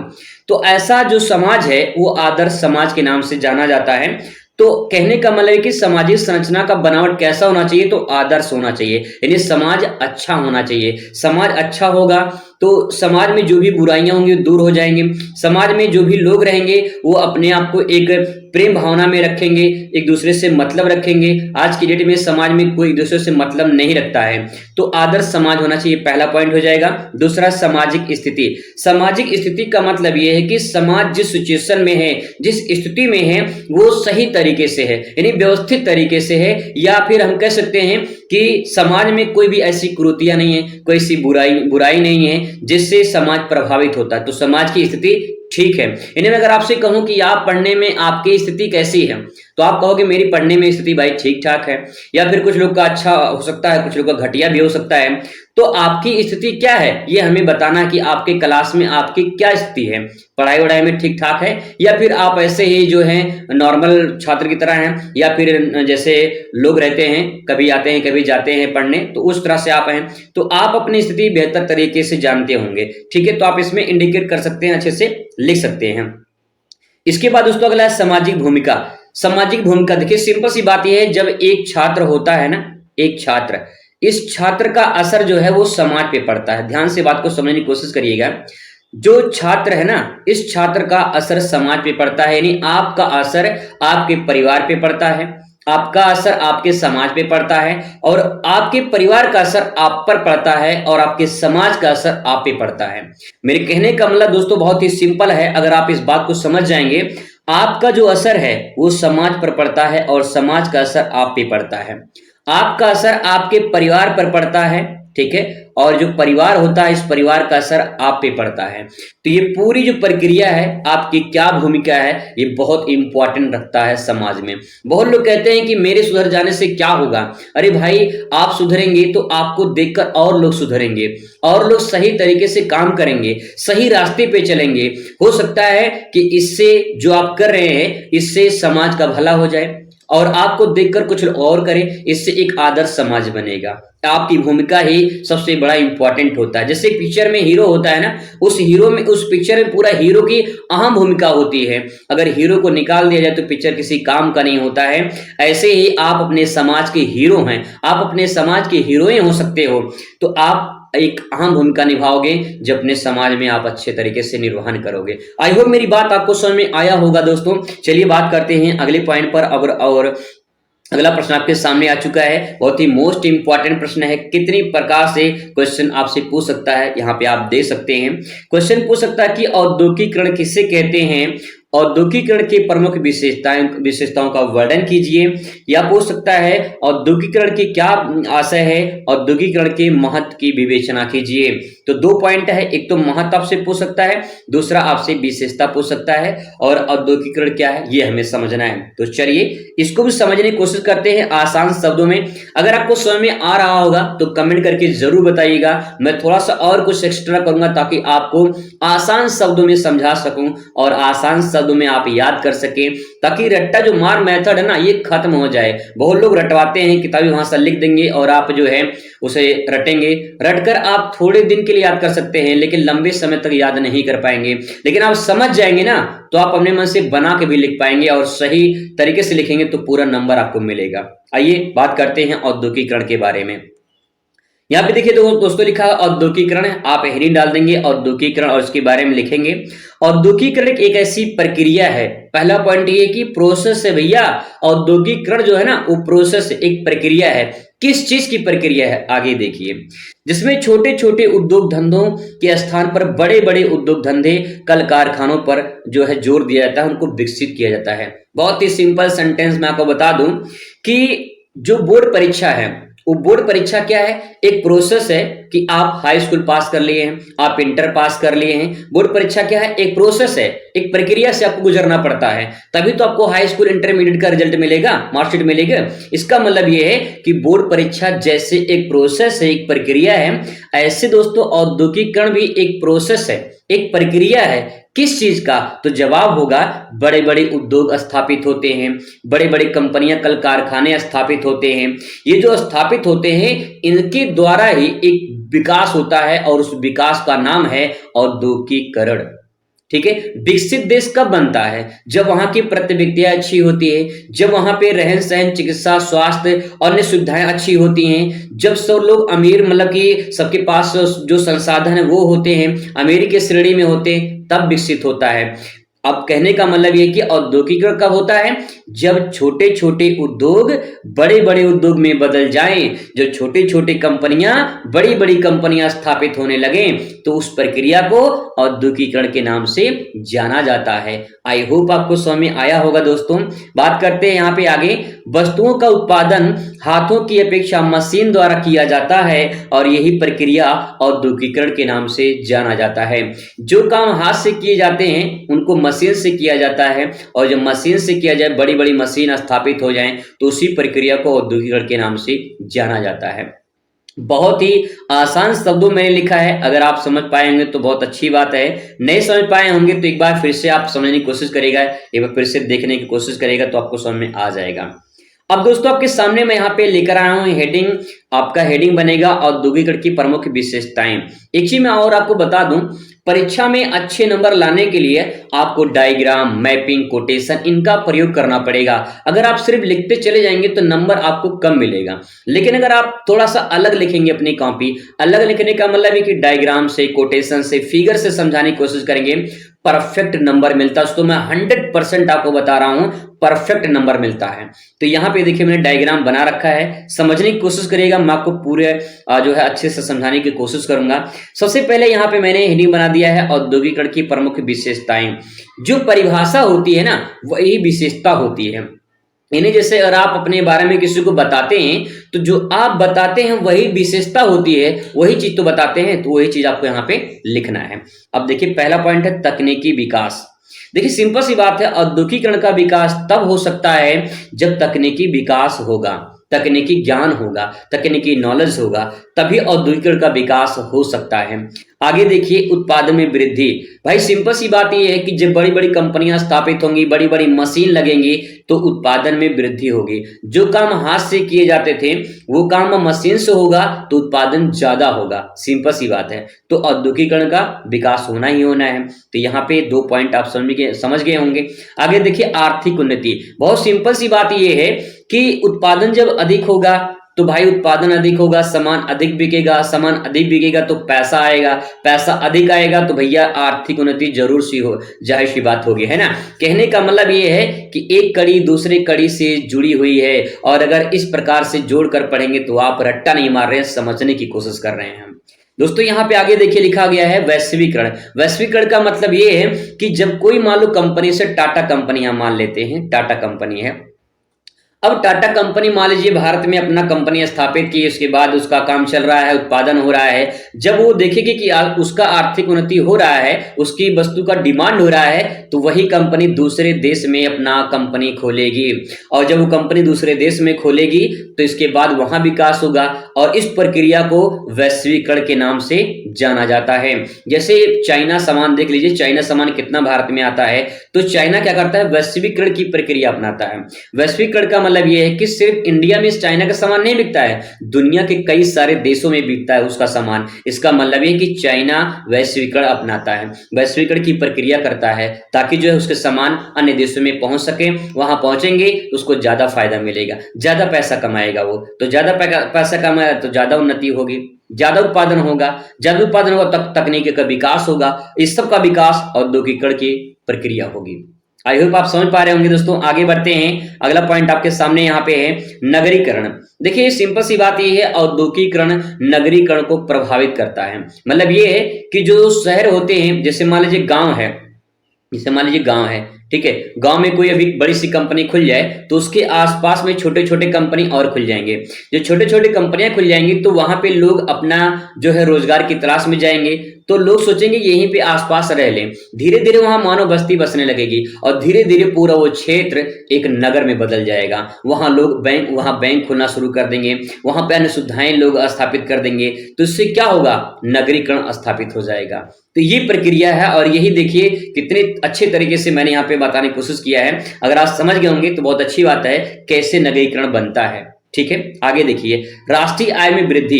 राष्ट्रीय आय में वृद्धि का मतलब ये है कि भाई सिंपल सी बात है, औद्योगिकरण का विकास होगा, बड़ी बड़ी कंपनियां स्थापित होंगी, लोगों को रोजगार मिलेगा। जब लोगों को रोजगार मिलेगा तो लोगों को आय में वृद्धि होगी और लोग उस राष्ट्र के हैं तो राष्ट्र का भी वृद्धि होगा, नहीं राष्ट्रीय आय में वृद्धि होगी। सिंपल सी बात है भैया, सिंपल सी बात में एक बात और बता दें आपको। मान लीजिए किसी परिवार में 10 लोग हैं और किसी परिवार में मान लीजिए 10 लोग हैं। ठीक है, अब यहाँ पे देखिए, मान लीजिए इसमें 5 लोग कमाने वाले हैं, इसमें 1 लोग कमाने वाले हैं। आप बताइए कि सबसे अधिक पारिवारिक आय किसकी होगी? इसकी होगी। मान लीजिए ए है और ये बी है, तो ए वाले की होगी, किसमें 5 लोग कमाने वाले हैं। दूसरी बात ये है दोस्तों कि जो 5 लोग कमाने वाले हैं इनकी पूरी पारिवारिक आय ज्यादा होगी, इनकी पारिवारिक आय कम होगी, किसमें कमाने वाले 1 हैं। तो सिंपल सी बात है, जो औद्योगिक विकास होगा तो लोग आएंगे, लोगों को रोजगार मिलेगा, लोगों को जब रोजगार मिलेगा तो पैसा आएगा, उस पैसों से लोगों की वृद्धि होगी और राष्ट्रीय आय में भी वृद्धि होगी। ये पूरा प्रक्रिया है, प्रोसेस है। आगे देखिए, प्रति व्यक्ति आय में वृद्धि होगी। सिंपल सी बात ये है कि प्रति व्यक्ति आय में वृद्धि होगी तो जाहिर सी बात है राष्ट्रीय आय में वृद्धि तो होगा ही होगा। ठीक है, यातायात के साधनों में वृद्धि होगी। जब लोग बढ़ेंगे तो लोगों की आवश्यकताएं बढ़ेंगी और लोगों की आवश्यकताएं बढ़ेंगी तो परिवहन सेक्टर भी चाहिए, क्योंकि लोग आने जाने के लिए परिवहन का इस्तेमाल करते हैं, तो यातायात के साधनों में भी वृद्धि होगी। चाहे रेलवे हो, चाहे सड़क हो, चाहे हवाई जहाज हो, कुछ भी हो, आपका यहाँ पे परिवहन के साधन में वृद्धि होती है। अगर दोस्तों आप समझ गए होंगे तो आप अच्छे से लिख पाएंगे, नहीं समझ पाएंगे तो दिक्कत हो जाएगी। आप बहुत सारे लोग रटवा देते हैं किताबी भाषा लेकर, लेकिन मैं रटवाने की कोशिश नहीं कर रहा हूं, समझाने की कोशिश कर रहा हूं। तो अगर आप समझ गए होंगे तो बहुत अच्छी बात है। ठीक है, आगे देखिए, अगला प्रश्न आपके सामने है, नगरीकरण से आप क्या समझते हैं? नगरीकरण का भारतीय समाज पर क्या प्रभाव पड़ा है? This is most important question दोस्तों, ध्यान रखिएगा, अथवा करके पूछ सकता है। नगरीकरण से क्या तात्पर्य है? नगरीकरण को भारतीय समाज पर क्या प्रभाव पड़ा है? क्वेश्चन तो एक ही है भैया, क्वेश्चन एक ही है, थोड़ा सा अलग कर देता है, बस क्वेश्चन एक ही है। ठीक है, चलिए उत्तर देखते हैं, ऐसे ही समझाने की कोशिश करेंगे जैसे मैंने पिछला समझाया था। हेडिंग डाल देंगे नगरीकरण और यहाँ पे लिखेंगे नगरीकरण में लिखेंगे, जब रोजगार के लिए ग्रामीण जनता नगर की ओर आकर्षित होने लगे तो नगरों की जनसंख्या बढ़ने लगती है। इससे समाजशास्त्र में नगरीकरण कहा जाता है। मैं आपको एक सिंपल से उदाहरण देकर समझाने की कोशिश करता हूं। जैसे मान लीजिए गांव है, ठीक है, गांव है, क्या आप बता दीजिए, क्या गांव में सभी मूलभूत आवश्यकताओं की पूर्ति हो जाती है? आपका जवाब होगा नहीं। जब गांव में मूलभूत आवश्यकताओं की पूर्ति नहीं होती तो लोग जाते हैं शहर में, ठीक है, नगर में जाते हैं, शहर में जाते हैं उस चीज के लिए जो गांव में नहीं मिलता है, जो रोजगार नहीं मिलते हैं, जो सुविधाएं नहीं मिलती हैं। इसीलिए लोग नगर से लोग जो क्या करते हैं, गांव से नगर की तरफ प्लान करते हैं और नगर की तरफ जो जाते हैं तो नगर में जनसंख्या बढ़ती है। जो नगर छोटा सा होता है, ठीक है, वही नगर बढ़ने लगता है धीरे धीरे, और यही बढ़ने की प्रक्रिया नगरीकरण के नाम से जानी जाती है। नगरीकरण, करण मतलब करना होता है, नगर क्या, नगर की वृद्धि करना। जब लोग नगर में बढ़ेंगे तो लोगों की आवश्यकताएं बढ़ेंगी तो नगर जो है वो बड़ा होता चला जाएगा और इसी पूरी प्रक्रिया को नगरीकरण के नाम से जाना जाता है। जैसे बात करें, एक और एग्जांपल लेते हैं, यहाँ पे दिल्ली की बात कर लेते हैं। ठीक है, दिल्ली की बात कर लेते हैं। दिल्ली में जब जनसंख्या धीरे धीरे बढ़ने लगी ना, तो दिल्ली के आसपास का जो एरिया था उस एरिया को जो है एनसीआर के नाम से जाना जाता है। ठीक है, एनसीआर के नेशनल कैपिटल रीजन, नहीं जो है नेशनल कैपिटल रीजन यानी एनसीआर के नाम से जाना जाता है। जो गुड़गांव जो हरियाणा है, जो यूपी है, उसके कुछ आसपास के जिलों को लेकर एनसीआर बना दिया गया है। यानी जो दिल्ली के आसपास रीजन है उनको एनसीआर में शामिल कर लिया गया है, वो भी दिल्ली के अंतर्गत आते हैं और ये पूरा का पूरा प्रक्रिया नगरीकरण के नाम से जाना जाता है। ठीक है, आइए आगे बात करते हैं। नगरीकरण वह प्रक्रिया है जिसके द्वारा किसी समाज में उद्योग धंधों के विकास अथवा अन्य कारणों के नगरों का विकास होता है। अगर सिंपल भाषा में समझाऊं आपको तो बस इतना समझ जाइए, नगरीकरण क्या है, एक प्रक्रिया है। उस प्रक्रिया में लोग गांव से जो है नगर की तरफ बढ़ते हैं और एक पूरा प्रक्रिया, पूरा प्रोसेस नगरीकरण के नाम से जाना जाता है। अब क्या प्रभाव पड़ता है ये हमें समझना है। तो देखिए, सबसे पहला है एकांकी परिवार में वृद्धि होती है। जब लोग नगर में जाते हैं तो अपना परिवार लेकर जाते हैं, जैसे कि अपने अपने पत्नी को, अपने बच्चे को लोग लेकर जाते हैं और उनके जो माता पिता होते हैं वो घर पे छोड़ देते हैं। जो उनके भाई छोटे छोटे होते हैं, बहन होती हैं, उनको घर पे छोड़ देते हैं। जिनकी शादी हो जाती है वो अपने परिवार, अपने बीवी बच्चे के साथ में शहर में शिफ्ट हो जाते हैं। जब शहर में शिफ्ट हो जाते हैं तो वहां पे एकल परिवार होता है, यानी एक ही परिवार होता है। तो जो एकल परिवार है, जब लोग नगर में चले जाते हैं, शहर में चले जाते हैं, तो उनका जो है मतलब एक परिवार के बसना ही एकल परिवार के नाम से जाना जाता है। ठीक है, आगे देखिए, फैशन का बढ़ावा। भाई सिंपल सी बात है, शहर में फैशन ज्यादा होता है। अब शहर से फैशन धीरे धीरे गांव में आने लगा, गांव में फैशन धीरे धीरे बढ़ने लगा। तो नगर में आपको फैशन देखने को ज्यादा मिलते हैं, गांव में फैशन थोड़ा देखने को कम मिलते हैं। लेकिन ऐसा नहीं है, अब गांव में भी धीरे धीरे आप पांव पसार रहा है फैशन। ठीक है, आगे देखिए, अगला पॉइंट यहाँ पे लिखेंगे, सामाजिक विजातियां। सामाजिक विजातियां की मतलब ये है कि समाज में बहुत अलग अलग प्रकार के आपको धारणाएं देखने को मिल जाती हैं। वहां पे जो शहर में जो लोग रहते हैं ना, वो किसी से मतलब तब नहीं रखते भैया। सब अपना अपना लोग अपना मकान बनवा के अपने अपनी कॉलोनी में, अपने अपने घर में बिजी रहते हैं, कोई किसी से उतना मतलब नहीं रखता है। तो यहाँ पे जो सामाजिक विजातियां मतलब समाज में अलग अलग धारणाएं पाई जाती हैं, तो ये सामाजिक विजातिया के नाम से जानी जाती है। अगला पॉइंट यहाँ पे अंधविश्वासों की समाप्ति। जब लोग शहर में चले जाते हैं तो भाई पढ़े लिखे हैं, समाज में कुछ लोग जो है शिक्षित हो जाते हैं। तो पढ़े लिखे कुछ लोग होते हैं, बहुत सारे ऐसे लोग होते हैं जो अंधविश्वास को नहीं मानते हैं, जैसे झाड़ फूंक होता है ना, इन सबको नहीं मानते हैं और उसके आधार पे अपना समाज का विकास होता है। तो ये अंधविश्वास की समाप्ति शहर में, यानी नगर में हो जाता है। आगे पॉइंट है श्रम विभाजन। श्रम विभाजन का मतलब ये है कि जो लोग खेती करते थे, जब शहर में चले जाते हैं तो खेती नहीं करते हैं, वहां पे किसी कंपनी में काम करते हैं या कोई और जॉब करते हैं। तो श्रम विभाजन यानी जो उनका काम होता है वो बढ़ जाता है। विभाजन मतलब बढ़ जाना, काम का बढ़ जाना ही श्रम विभाजन के नाम से जाना जाता है। तो ये लिख सकते हैं पॉइंट। आर्थिक विकास। नगरों में आर्थिक विकास होता है, बहुत सारे लोग हैं, आपको गांव की अपेक्षा नगर में यानी शहर में पैसा ज्यादा मिलता है, वहां पैसा ज्यादा मिलता है, तो उनका विकास होता है और उनका विकास का मतलब आर्थिक विकास होता है। ठीक है, तो ये सारी पॉइंट दोस्तों अगर आप समझ जाएंगे तो 2-3 लाइन आराम से अपने शब्दों में आप बयां कर सकते हैं। नहीं समझ पाएंगे तो कुछ नहीं लिख पाएंगे, लेकिन मैं आपको आसान शब्दों में समझाने की पूरी कोशिश कर रहा हूं। अगला पॉइंट बहुत ही इंपॉर्टेंट है, इसको भी ध्यान रखिएगा। लिखा है क्वेश्चन यहाँ पे, उपनिवेशवाद का क्या अर्थ है? उपनिवेशवाद के कारण भारतीय समाज में हुए परिवर्तनों की विवेचना कीजिए।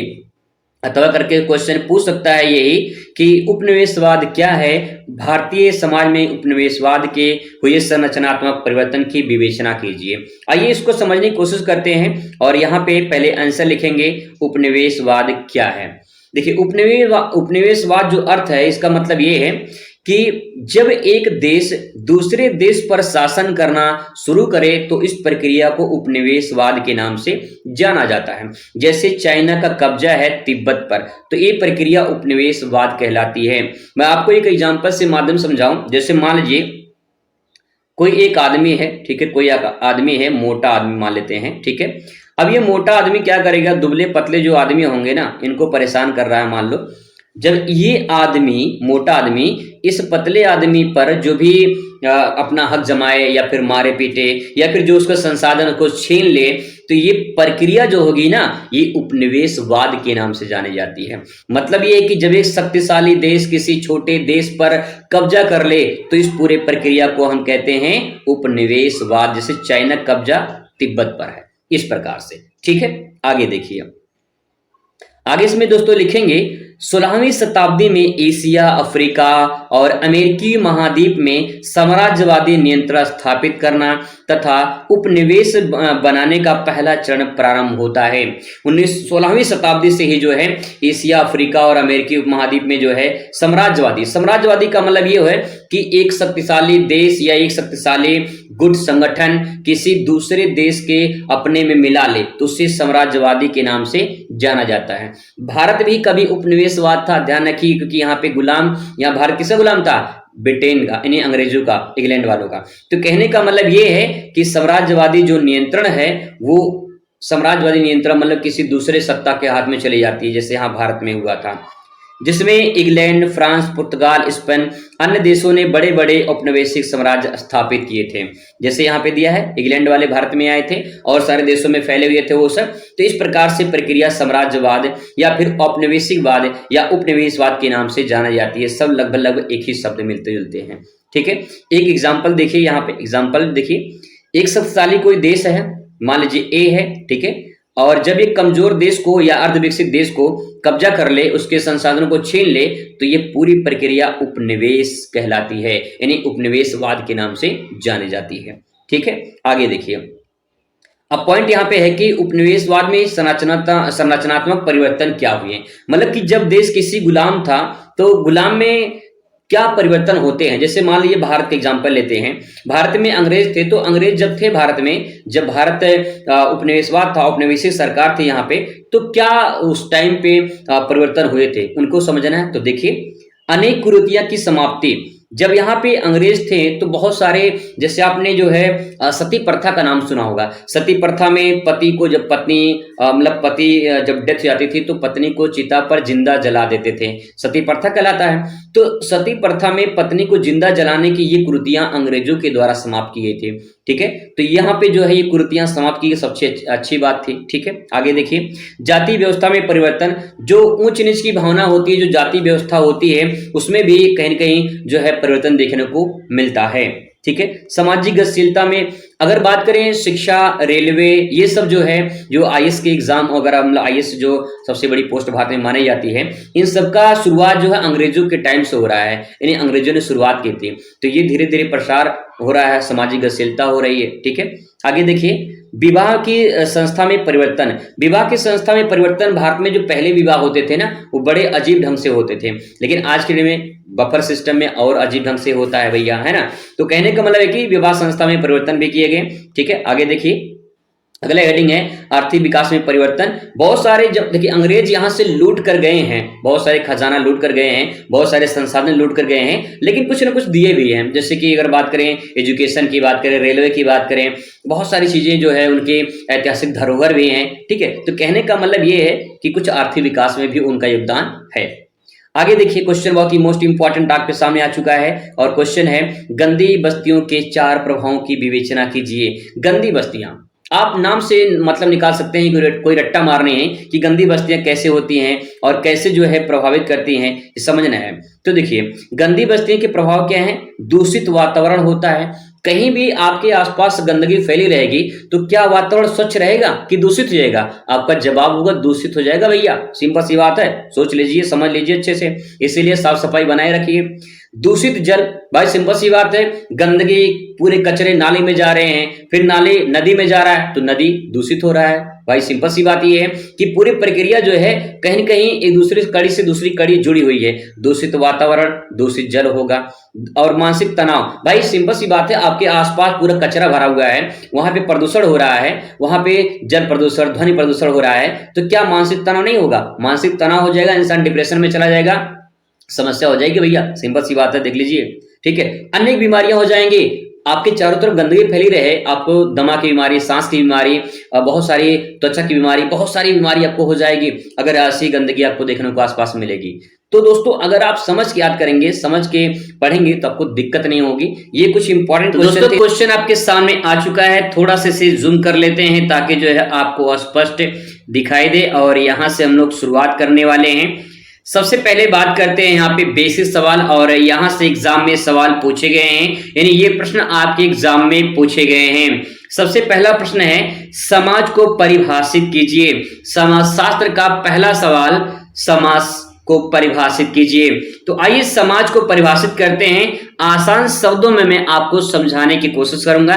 पहले मैं यहाँ पे कुछ किताबी भाषा के माध्यम से आपको समझाऊंगा, फिर मैं आपको अपनी भाषा में समझाने की कोशिश करूंगा ताकि आप उसे आसानी से समझ पाएं। ठीक है, तो देखिए सबसे पहले बात करें समाज की, तो यहाँ पे हेडिंग डाल देंगे समाज और उसके बारे में लिखेंगे समाज में, समाजशास्त्र में समाज शब्द का प्रयोग सामाजिक संबंधों क्रियाकलापों के लिए किया जाता है।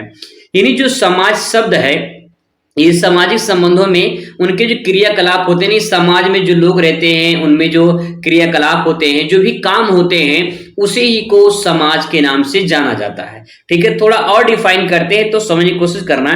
समाज एक अमूर्त व्यवस्था है। अमूर्त का मतलब क्या होता है सब कुछ मैं आपको बताऊंगा, पहले समझ लेते हैं। समाज जो है एक अमूर्त व्यवस्था है जिसमें मानवीय क्रियाकलापों और आचरण, उनके व्यवहार, सामाजिक संबंध आदि क्रियाओं को सम्मिलित किया जाता है। कहने का मतलब दोस्तों ये है कि समाज एक अमूर्त व्यवस्था है। जैसे मैं यहाँ पे एक सेंटेंस लिखूं, यहाँ पे मैं एक सेंटेंस लिख रहा हूं सफल। ठीक है, तो सफल का मतलब क्या होता है? सफल का मतलब होता है कि आप पास हो चुके हैं, उत्तीर्ण हो चुके हैं। लेकिन अगर इसके आगे मैं यहाँ पे छोटा आ लगा दूं तो ये हो जाएगा असफल, मतलब कि आप पास नहीं हैं, आप अनुत्तीर्ण हो चुके हैं, यानी फेल हो चुके हैं। तो दोस्तों यहाँ पे छोटा सा शब्द अक्षर लगाने से पूरा का पूरा सेंटेंस बदल गया है। अब ऐसे ही आप यहाँ पे समझ सकते हैं। अगर मैं आपसे कहूं, यहाँ पे लिखा है मूर्त। मूर्त का मतलब क्या होता है? ये जो मूर्त है ये मूर्ति से बना है और मूर्ति का मतलब होता है दिखाई देना। ठीक है, मूर्ति हम देख सकते हैं, लेकिन अगर यहाँ पे ये मूर्त लिखा है, अगर इस सेंटेंस के आगे हम यहाँ पे अमूर्त लगा दें, यानी वो मूर्त जो हम देख नहीं सकते हैं, वही यहाँ पे बात कहा गया है अमूर्त व्यवस्था। यानी समाज को हम देख नहीं सकते हैं, समाज की भावनाएं, आचार विचार, जो भी क्रियाकलाप होते हैं समाज में, उसको हम महसूस कर सकते हैं। जैसे हवा है, हवा को देख नहीं सकते हैं लेकिन आभास कर सकते हैं कि ठंडी ठंडी हवाएं लग रही हैं, तो उस हवा क्या है? अमूर्त है। ऐसे ही समाज है, समाज में जो भी आचार विचार होते हैं, जो भी व्यवहार होते हैं, जो सामाजिक संबंध होते हैं, उसे हम देख नहीं सकते। तो समाज जो है एक अमूर्त व्यवस्था है। एक नंबर में बहुविकल्प में पूछ सकता है कि समाज मूर्त है या अमूर्त है, तो जवाब होगा समाज अमूर्त व्यवस्था है। ठीक है, अब इसमें जो भी आचरण होते हैं, जो भी व्यवहार होते हैं, लोगों के जो सामाजिक संबंध होते हैं, उन सबको हम अध्ययन कहाँ करते हैं? समाज में करते हैं। ठीक है, आइए थोड़ा सा और परिभाषा को क्लियर करते हैं ताकि जो है आपको आसानी से समझ में आ जाए। देखिए समाज क्या होता है तो आप अपनी भाषा में कन्वर्ट करके इसको लिख सकते हैं। जब दो या दो से अधिक व्यक्तियों का समूह इकट्ठा हो जाता है या दो या दो से अधिक व्यक्तियों का समूह आपस में जब मिलता है तो उसे परिवार कहा जाता है।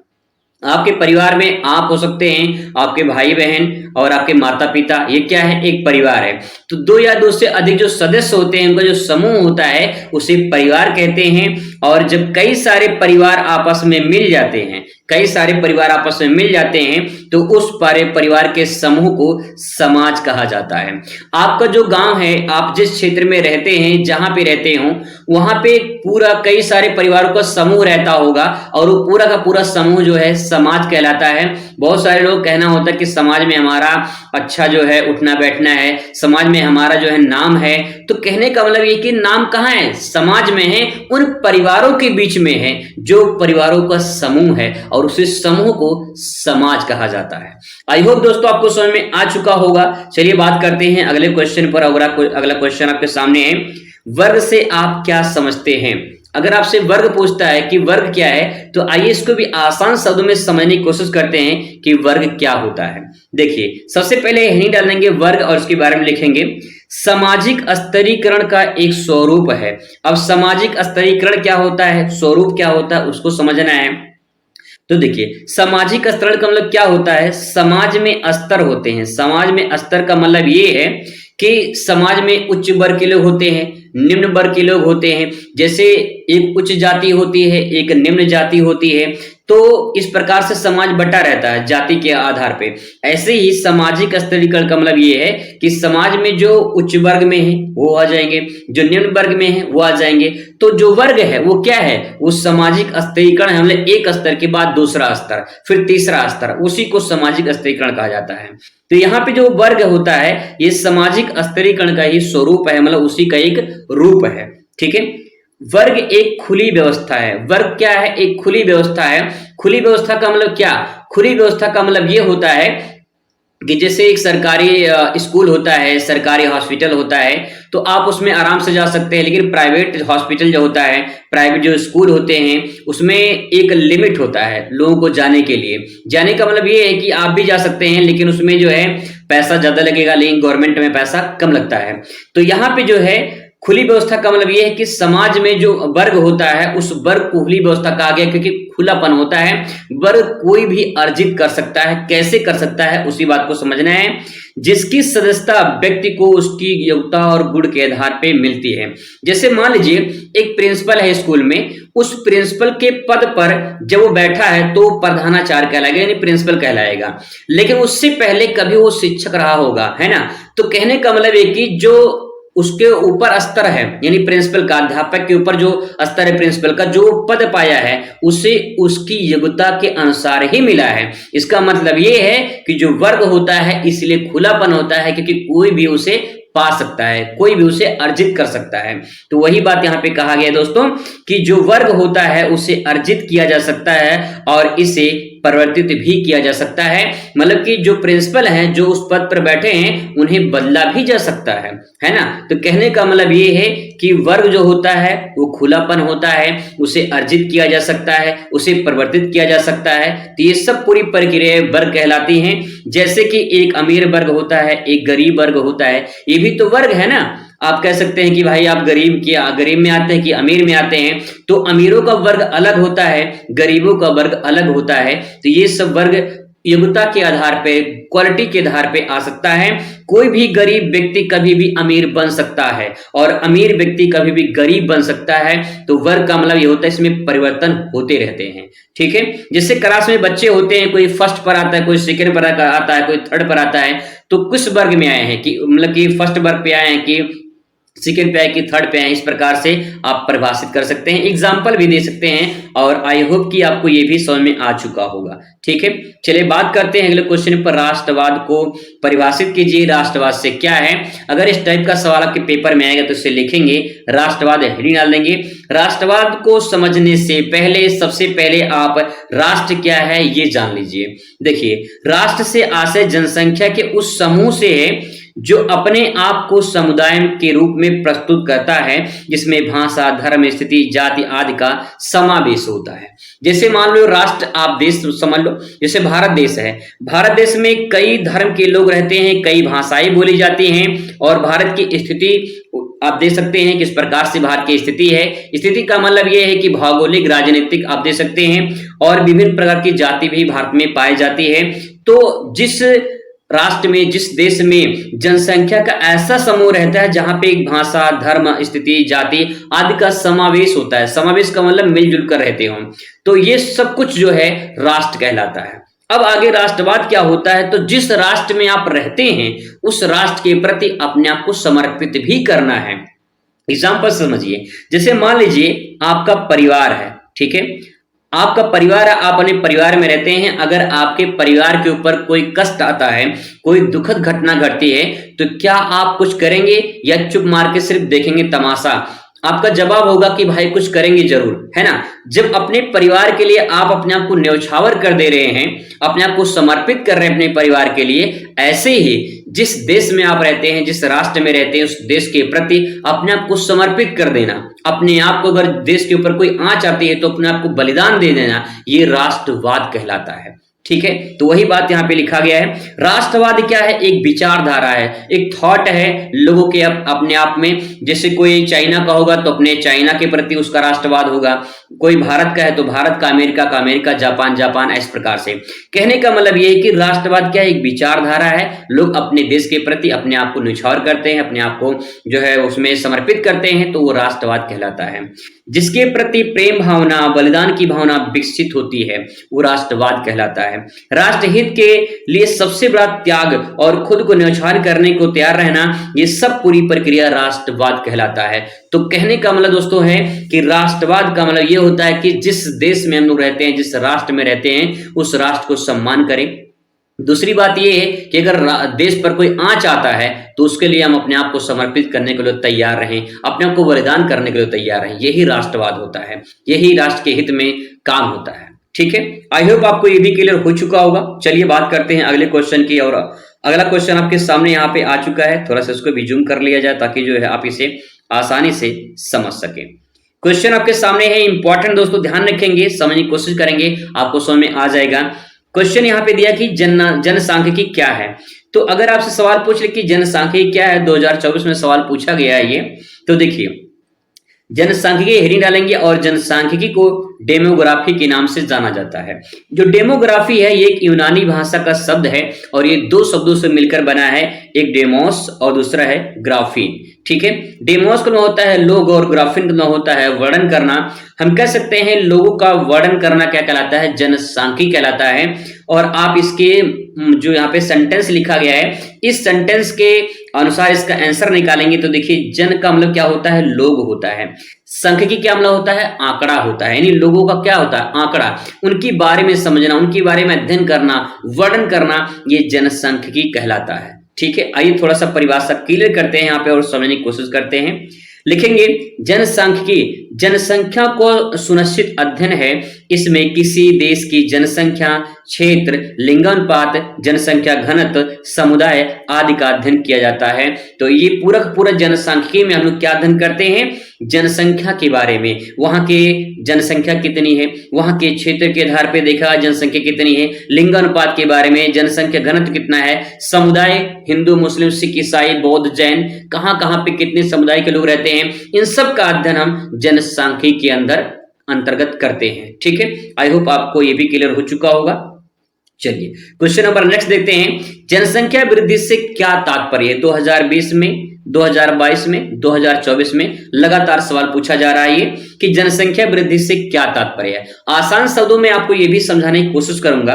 देखिए जनसंख्या वृद्धि हेडिंग डालेंगे और लिखेंगे किसी क्षेत्र में लोगों की संख्या में वृद्धि को जनसंख्या वृद्धि कहा जाता है। एग्जाम्पल से समझिए, मान लीजिए कोई क्षेत्र है जिसमें 1000 लोग रहते हैं, 10 साल बाद फिर उसी जगह का सर्वे किया गया तो यहाँ पे 10,000 लोग हो गए, तो इस प्रक्रिया को हम क्या कहेंगे, जनसंख्या वृद्धि कहेंगे। इसी प्रक्रिया में हम अगर जनसंख्या विस्फोट आपसे पूछ ले तो आप कह सकते हैं कि जहां पे जनसंख्या तीव्र गति से कुछ सालों में ही बढ़ जाए उसे कहते हैं जनसंख्या विस्फोट। चलिए आप आगे बढ़ते हैं, क्वेश्चन नंबर नेक्स्ट है, भारत में लिंगानुपात में गिरावट पर प्रकाश डालिए। तो देखिए भारत में जो लिंगानुपात है, लिंगानुपात का मतलब होता है कि प्रति 1000 पुरुषों पे जो महिलाओं की संख्या होती है उसी को लिंगानुपात कहते हैं। ठीक है, जैसे मान लीजिए आपकी क्लास में कितनी गर्ल्स हैं और कितने जो हैं बॉयज हैं, मतलब कि मेल हैं। ठीक है, मतलब कितने गर्ल्स हैं और कितने जो है बॉयज हैं, तो इन दोनों का जो अनुपात होता है, इन दोनों का अनुपात ही लिंगानुपात कहलाता है। ठीक है, इसके कारण क्या है जो लिंगानुपात में गिरावट हो रही है, पहला शिक्षा का अभाव, बहुत कम लोग पढ़े लिखे होते हैं और यहाँ पे जो है शिक्षा का अभाव जो है ये लिंगानुपात में गिरावट का कारण बन जाता है।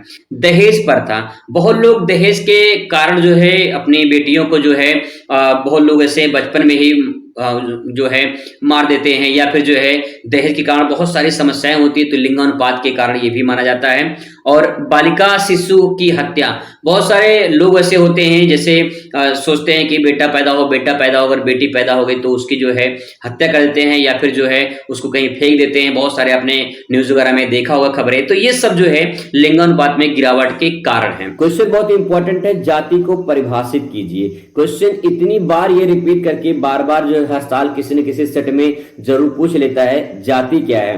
आइए मैं आपको आसान शब्दों में समझाने की कोशिश करता हूं। तो देखिए सबसे पहले आपको जाति लिखनी कैसे है, तो यहाँ पे हेडिंग डाल देनी है जाति और जाति को समझना है। पहला पॉइंट दोस्तों ये हो जाएगा, जाति जन्म पर आधारित होती है। बहुत सिंपल सेंटेंस है, जाति जन्म पर आधारित होती है। और 1 नंबर का आपका सवाल बन गया बहुविकल्पीय के लिए, क्योंकि बहुविकल्पीय में पूछ लेगा जाति किस पर आधारित होती है, 4 ऑप्शन दिए रहते हैं, तो आपको समझना है जाति जन्म पर आधारित होती है। अब कैसे, देखिए जैसे मान लीजिए कोई बच्चा है, ठीक है, कोई बच्चा है, वो जिस जाति में जन्म लेगा उसकी जाति उसके साथ जुड़ जाएगी। इसका मतलब ये है कि जैसे बच्चा जन्म लिया उसकी जाति उसी के साथ जुड़ जाती है, क्योंकि जिस जाति में बच्चा जन्म लेता है उसी की जाति उसके साथ अटैच हो जाती है। इसका मतलब ये है कि जाति जन्म पर आधारित होती है। अब जाति जो शब्द है ये हिंदी शब्द है, ये हिंदी शब्द अंग्रेजी शब्द के कास्ट से लिया गया है, ठीक है। और ये कास्ट शब्द कहां से आया है, जवाब होगा कास्टा, जो पुर्तगाली शब्द है। और यहां से एक सवाल और बनता है दोस्तों, आपसे पूछा जाएगा कि जाति किस शब्द से उत्पत्ति हुई है, जाति किस शब्द से बना है, तो जवाब होगा पुर्तगाली शब्द से बना है। पुर्तगाली शब्द के जो है कास्टा शब्द से बना है, और इसका मतलब होता है नस्ल, प्रजाति या भेद कहते हैं, ठीक है। तो कहने का मतलब ये है कि जाति जो है वो जन्म पर आधारित होती है, और ये पुर्तगाली शब्द कास्टा से लिया गया है। ये पूरा सेंटेंस हो जाएगा, लेकिन मैंने आपको समझाने के लिए बस ऐसे अलग अलग करके बताया ताकि आप आसानी से समझ पाए कि इसका मतलब क्या होता है, ठीक है।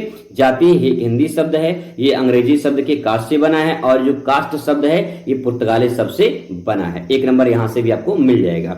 तो यहाँ पे मैंने 3 क्वेश्चन का आंसर बताया। मान लीजिए एक तो जाति हो गया, दूसरा कि जाति जन्म पर आधारित होती है, तीसरा जाति किस जो है भाषा से लिया गया है, तो पुर्तगाली भाषा से लिया गया है, ठीक है। चलिए अब इसको थोड़ा सेंटेंस को क्लियर करते हैं। आइए देखते हैं यहाँ पे, जाति जन्म पर आधारित होती है जो है, ये आप देखिए सेंटेंस से आप ले सकते हैं, जाति जो है जन्म पर आधारित होती है और जो है ये स्वतः संबंधी होती है, ठीक है। तो इस प्रकार से जो है आप इसे समझ सकते हैं। आगे यहाँ पे लिखेंगे पॉइंट, और जो है मजूमदार जो है इन्होंने कहा है, किसने कहा है, मजूमदार ने किया है, ठीक है। इन्होंने कहा जाति एक बंद वर्ग है, तो यहां से भी क्वेश्चन एक बन जाएगा, जाति एक बंद वर्ग है, ये किसने कहा है, तो यहाँ पे ध्यान रखेंगे मजूमदार ने कहा है, ठीक है। मजूमदार ने कहा है कि जाति एक बंद वर्ग है। क्यों बंद वर्ग है, सिंपल सी बात यह है, जिस जाति में जो लोग जन्म लेंगे उनकी जाति उनके साथ जुड़ जाती है।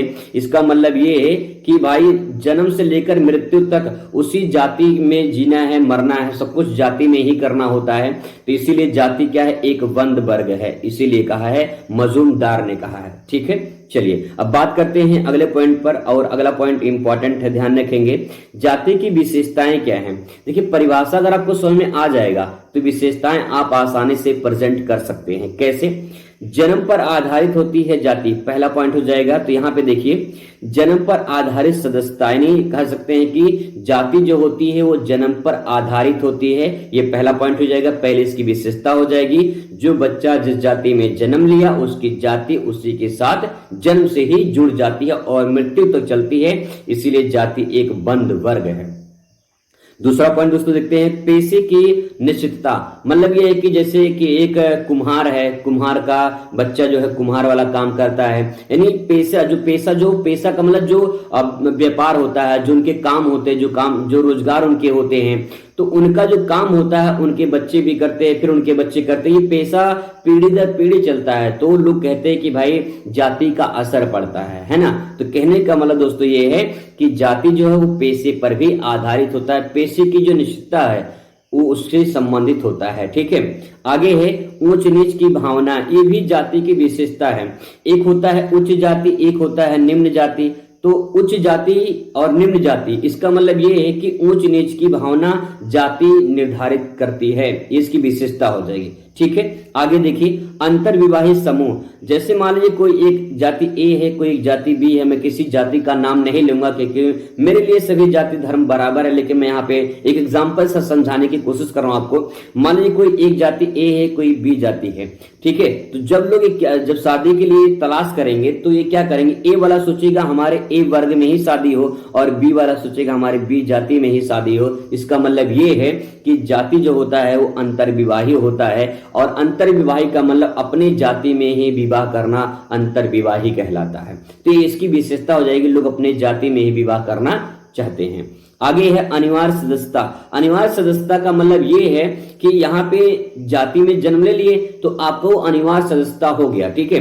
अब आप चाहे दूसरे जाति में अगर जाना चाहते हैं, अपनाना चाहते हैं, दूसरे धर्म को अपनाना चाहते हैं, वो कर सकते हैं, लेकिन जो है आपका जिस जाति में आपने जन्म लिया वो अब आपका जाति आपके साथ अटैच हो गया, वही अनिवार्य हो गया, ठीक है। तो दोस्तों यहां से अगर मान लो ये क्वेश्चन आपको जो है अति लघु में पूछता है तो आप आसानी से लिख सकते हैं, लेकिन अगर लघु उत्तरीय में पूछता है तो आप इसके बारे में थोड़ा थोड़ा आप लिख सकते हैं अगर आपको समझ में आ गया होगा, ठीक है। तो कहने का मतलब ये है कि अगर पॉइंट समझ में आ जाएगा तो आप 2-3 लाइन अपने से बनाकर लिख सकते हैं, लेकिन समझ में ही नहीं आएगा तो बनाकर नहीं लिख पाएंगे। चलिए बात करते हैं अगले क्वेश्चन की। अगला क्वेश्चन बहुत ही मोस्ट इंपॉर्टेंट है, जनजाति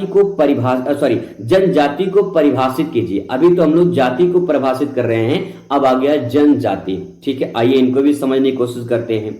जनजाति का अर्थ किसी भी भूभाग पर निवास करते हैं, मतलब किसी ऐसे भूभाग पर निवास करते हैं तथा विकास की दृष्टि से काफी पिछड़े होते हैं, उन्हें उनके रीति रिवाज जो है अलग होते हैं, उन्हीं को जनजाति के नाम से जाना जाता है। अब यहां मैं आपको आसान भाषा में समझाऊं तो देखिए, जैसे मान लीजिए कोई एक जाति के ए हैं, ठीक है, कोई बी के लोग हैं, ठीक है। अब इनमें होगा क्या कि जैसे मान लीजिए कोई ए जाति का है, ये थोड़ा सा अच्छे से रहते हैं, और जो बी जाति के लोग हैं ये अच्छे से नहीं रहते हैं, ये जंगलों में रहते हैं, जंगलों के जो फल वगैरह होते हैं वो काट के खाते हैं, और मतलब एक तरह से जंगली टाइप के होते हैं, है ना। तो हमें कह सकते हैं कि जो जनजाति होते हैं वो पिछड़े होते हैं, वो क्या होते हैं, समाज से पिछड़े होते हैं और विकास से भी पिछड़े होते हैं, और कहीं न कहीं इनका जो सोच होता है, इनके जो रीति रिवाज होते हैं वो सब कुछ अलग होता है। यानी कहने का मतलब ये है कि जनजाति के जो लोग होते हैं वो समाज से थोड़ा हटकर होते हैं, ठीक है। और दूसरी बात है, इनके जो रीति रिवाज, इनके काम धंधे जो होते हैं वो थोड़ा अलग होते हैं, तो इन्हें हम जनजाति के नाम से संबोधित करते हैं, ठीक है। तो आप यहाँ पे सेंटेंस आप इससे लिख सकते हैं, ठीक है। बात करते हैं परिवार क्या होता है। इंपॉर्टेंट क्वेश्चन आपके पेपर में देखने को मिल सकता है कि परिवार क्या होता है, परिवार को परिभाषित कीजिए। तो आइए देखते हैं परिवार को क्या होता है। 2 या 2 से अधिक जो समूह सदस्य होते हैं, सदस्यों का जो समूह होता है उसी को परिवार कहते हैं। परिवार में माता पिता और उनके बच्चे होते हैं। तो सिंपल सी बात ये है, परिवार में आपके दादा भी होंगे, आपके चाचा भी होंगे, आपके दादी भी होंगे, आपके बुआ भी होंगे, आपके बड़े पापा, बड़े मम्मी, सब लोग होंगे। तो ये जो आपका ये पूरा समूह है ये संयुक्त परिवार कहलाता है, ना कि परिवार कहलाता है। परिवार में सिर्फ माता पिता होते हैं और उन माता पिता के जो है अविवाहित बच्चे जो होते हैं, यानी जिनकी शादी नहीं होती है, उन्हीं को जो है परिवार के सदस्य में शामिल किया जाता है। सिंपल बात में अगर कहा जाए तो एक तरफ माता हो गए, एक तरफ पिता हो गए, ठीक है। और पिता के मान लीजिए 3 बच्चे हैं तो ये पूरा मिलाकर जो है परिवार हो गया। परिवार में 3 बच्चे जो हो वो अभी अविवाहित हैं तो परिवार के सदस्य कहलाते हैं, लेकिन जैसे उनकी विवाह हो जाती है वो दूसरे परिवार से अटैच हो जाते हैं। तो दोस्तों इसका मतलब ये है, परिवार का मतलब ये होता है कि 2 या 2 से अधिक सदस्य जो समूह होता है उसी को परिवार कहते हैं। आप उदाहरण के तौर पे ले सकते हैं, उस परिवार में माता पिता होते हैं और उनके अविवाहित बच्चे होते हैं, वो परिवार कहलाते हैं, ठीक है। आई होप आपको समझ में आ गया होगा। बात करते हैं अगला question. This is most important question, ये बहुत ही मोस्ट इंपॉर्टेंट, इसको हाईलाइट कर लीजिए, आपके पेपर में जरूर देखने को मिल सकता है। चलिए बात करते हैं नातेदारी। नातेदारी यानी रिश्तेदारी। रिश्तेदारी कैसे बनती है आइए उसको समझते हैं। नातेदारी से तात्पर्य रिश्ते नाते से लगाया जाता है जो रक्त संबंधी और विवाह माध्यम से जुड़ते हैं। इसका मतलब क्या है आइए इसको डिटेल में समझते हैं कि इसका मतलब क्या है। देखिए नातेदारी का मतलब क्या होता है, रिश्तेदारी ये 2 तरीके से जुड़ता है। पहला तरीका है एक विवाह और दूसरा तरीका है आपका रक्त संबंधी। ये 2 तरीका है, ठीक है। जरा गौर फरमाते हैं और थोड़ा सा इस पे नजर डालते हैं और समझने की कोशिश करते हैं कैसे। दोस्तों आप देख सकते हैं यहाँ पे, जैसे यहाँ पे देखिए ये जो है एक रक्त संबंधी हो गया, मतलब ये है एक परिवार ये हो गया और एक परिवार ये हो गया, ठीक है। अब देखिए इस परिवार का इस परिवार में विवाह करा दिया जाए तो क्या रिश्ता बना कि नहीं बना? बिल्कुल बना भाई, 100% बन जाएगा। अगर इस परिवार का इस परिवार से विवाह कर दिया जाए तो कहीं न कहीं रक्त वहां पे जो है नातेदारी रिश्तेदारी बन जाएगी। अभी जो नातेदारी इससे नातेदारी बना वो कहीं न कहीं कुछ न कुछ रक्त संबंधी होगा और कुछ न कुछ विवाह संबंधी होगा। जैसे अगर इनका इससे विवाह कर दिया जाए तो विवाह संबंधी हो जाएगा, और फिर जब उनके बच्चे होंगे तो फिर क्या हो जाएगा, वो रक्त संबंधी हो जाएगा। ठीक है, कहने का मतलब ये है कि दो तरीके से रिश्ते बनते हैं, एक विवाह से, दूसरा रक्त से। यानी जब विवाह होगा फिर बच्चे होंगे, जो बच्चे होंगे वो रक्त संबंधी होंगे, और जो शादी होती है तो वो रिलेशनशिप में आपका आ जाता है कि ये दो तरीके से आपका रिश्तेदारी नातेदारी बनती है। तो दोस्तों आई होप आपको क्लियर हो चुका होगा कि जो रिश्तेदारी होती है वो दो प्रकार से बनती है, एक रक्त संबंधी, दूसरा विवाह संबंधी। कुछ इंपॉर्टेंट क्वेश्चन है जो आपको पेपर में देखने को जरूर मिलेगा, आप इसे जरूर तैयार कर लीजिए। बहुत ही इंपॉर्टेंट क्वेश्चन मैंने आपको बताया है। तो चलिए मुलाकात करते हैं दूसरे वीडियो में, दूसरे इंपॉर्टेंट क्वेश्चन लेकर आएंगे। तब तक खुश रहिए, मस्त रहिए और जिंदगी में स्वस्थ रहिए। धन्यवाद।